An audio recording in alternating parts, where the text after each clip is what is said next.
Grâce à ses appuis aérodynamiques, une Formule 1 lancée à plus de 200 km/h est tellement collée à la piste qu'elle pourrait en théorie rouler au plafond sans pilote. Dans d'immenses hangars, le profil de la monoplace est testé à l'aide d'une gigantesque soufflerie.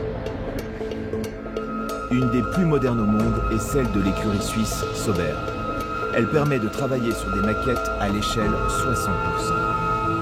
Il s'agit d'étudier l'influence de l'air sur la carrosserie pour en optimiser la forme.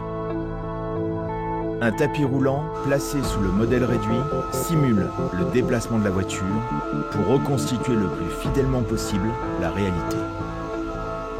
Ce qu'on cherche dans une Formule 1, c'est pas à aller vite en ligne droite. Évidemment, on veut aller vite en ligne droite, mais c'est surtout à aller plus vite que les autres dans les virages. Pour prendre des virages très rapidement, il faut avoir énormément d'appui vertical sur la voiture. À plus de 100 km/h dans les virages, sans appui, la monoplace filerait tout droit. Pour éviter la sortie de route, elle doit être plaquée au sol. J'ai ici un exemple d'aileron. Typiquement, si vous retournez cet aileron, vous apercevez que tout d'un coup, ça a plus la forme d'une aile d'avion. Un avion, on va utiliser les formes des ailes pour élever l'avion, alors qu'en Formule 1, on va utiliser la forme des ailes pour écraser la voiture littéralement au sol. D'où la forme inversée des ailes par rapport à celle d'un avion. Ce qui va se passer, c'est que la différence entre la surface du dessus et la surface du dessous, qui ont des formes différentes, va générer une différence de pression entre la surface du dessus et la surface du dessous. Cette différence de pression, je remets l'aile en version Formule 1, cette différence de pression, elle va surtout tirer l'aile vers le bas. À plus de 300 km/h en ligne droite, les ailerons ne sont pas les seuls éléments qui plaquent la voiture sur le bitume. Il y a bien sûr l'appui aérodynamique qui est généré par les ailerons, à l'avant ou à l'arrière, ou par la carrosserie. Et puis il y a dessous ce qu'on appelle la dépression aérodynamique. Plus le véhicule va vite, plus en dessous, si on s'organise pour ça, eh bien on extrait l'air qui se trouve en dessous et on a un espèce de phénomène de succion qui permet de plaquer la voiture au sol. Grâce à ses appuis aérodynamiques, une Formule 1 lancée à plus de 200 km/h est tellement collée à la piste qu'elle pourrait en théorie rouler au plafond sans pilote. Depuis la saison 2011, les monoplaces sont équipées d'un système qui permet d'orienter l'aileron situé à l'arrière. En faisant ça, en fin de compte, on enlève de l'appui, ce qui permet forcément de gagner de la vitesse de pointe. Ça donne une sorte de boost aérodynamique. C'est comme si on avait un élastique derrière la voiture et que d'un coup on lâchait l'élastique. Appelé DRS, ce système permet de gagner instantanément 15 à 20 km/h supplémentaires. De quoi se défaire de son adversaire direct. Rouler plus vite que ses concurrents, c'est l'obsession des constructeurs et des pilotes depuis l'invention de la course automobile. Avant, on mettait un gros moteur dans un châssis qui faisait ce qu'il pouvait, et puis après, le but c'était d'aller très vite en ligne droite. The world's leading aces, with their supercars, mobile workshops, team managers, mechanics, and all the paraphernalia which must accompany them, are preparing for the greatest of all races, the Grand Prix d'Europe. En 1950, à Silverstone en Angleterre, se déroule la première course du premier championnat du monde de Formule 1. L'année suivante, en remportant le titre de champion du monde, l'Argentin Fangio ouvre la voie aux légendes de la F1. Suivront Jim Clark, Niki Lauda, Prost, Senna, Schumacher ou Hamilton. Les premiers châssis étaient constitués de tubes d'acier assemblés avec des soudures. Le moteur était placé à l'avant et l'aérodynamisme pas encore très raffiné. Dans les années 50, les monoplaces dépassaient déjà les 300 km/h. Elles étaient extrêmement rapides. C'était assez brutal. On poussait à l'extrême la technologie qui était un petit peu sommaire, on va dire, de l'époque.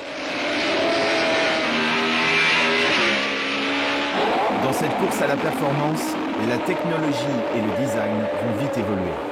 Et les ingénieurs inventaient des modèles parfois insolites. Il y a 20-30 ans, on a vu apparaître des voitures à 6 roues, on a vu apparaître des ventilateurs derrière avec la Brabham en 82, on a vu des choses absolument dingues qu'on ne pourrait plus voir aujourd'hui. Longueur, largeur, poids, aérodynamisme, pneumatique, le design des Formule 1 a radicalement changé depuis 60 ans.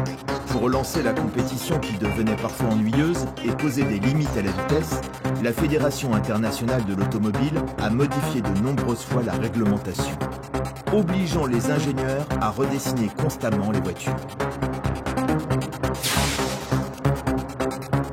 Les moteurs ont eux aussi connu des transformations majeures.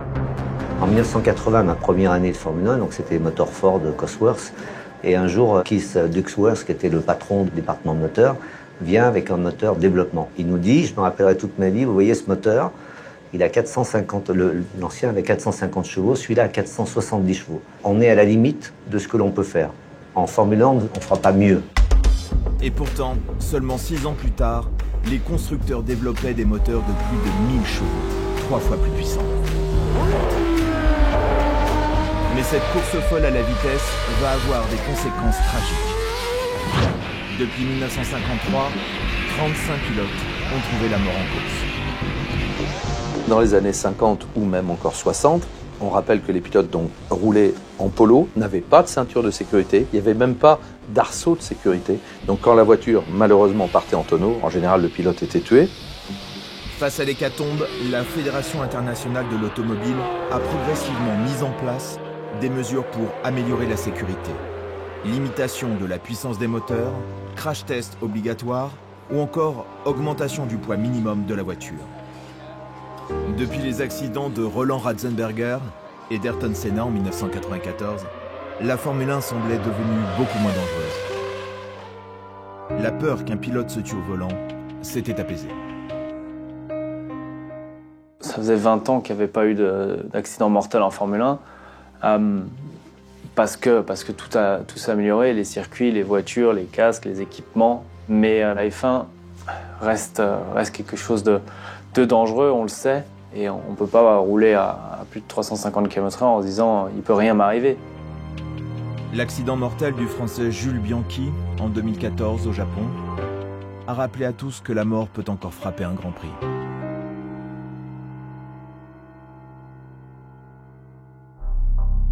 Retour dans l'usine anglaise de Renault, à Henston. Entre 2 Grands Prix, la course contre la montre continue. Les bolides sont désossés et les mécaniciens s'assurent de l'état du châssis, la partie centrale de la monoplace.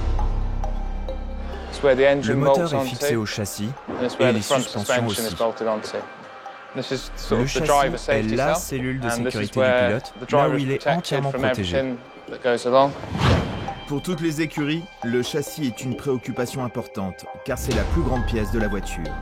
Ces différents éléments sont conçus pour assurer la sécurité du pilote. Ça, c'est le roll hoop, une sorte d'arceau. Si le pilote a un accident et se retourne, cette pièce en titane le protège lorsqu'il est à l'envers. Installé dans sa F1 comme dans une baignoire, le pilote doit pouvoir être rapidement extrait du châssis en cas d'accident. Ça, c'est le siège baquet. Il est fait sur mesure pour chaque pilote. Il le maintient exactement dans la bonne position. Il y a aussi un autre système de protection. En cas de crash, on extrait le pilote de sa voiture tout en protégeant sa colonne vertébrale et sa tête s'il y a une blessure à la nuque ou au dos. Le châssis est protégé par des plaques en zylon impossibles à transpercer. Ce matériau composite est l'un des plus solides conçus par l'homme. Autre dispositif anti-choc, des barres latérales de sécurité en carbone. Alors ici, vous avez affaire à un tube de crash latéral, soit contre une barrière, soit une autre voiture qui viendrait impacter le véhicule. Donc cette pièce se trouve sous la carrosserie, à cet endroit-là.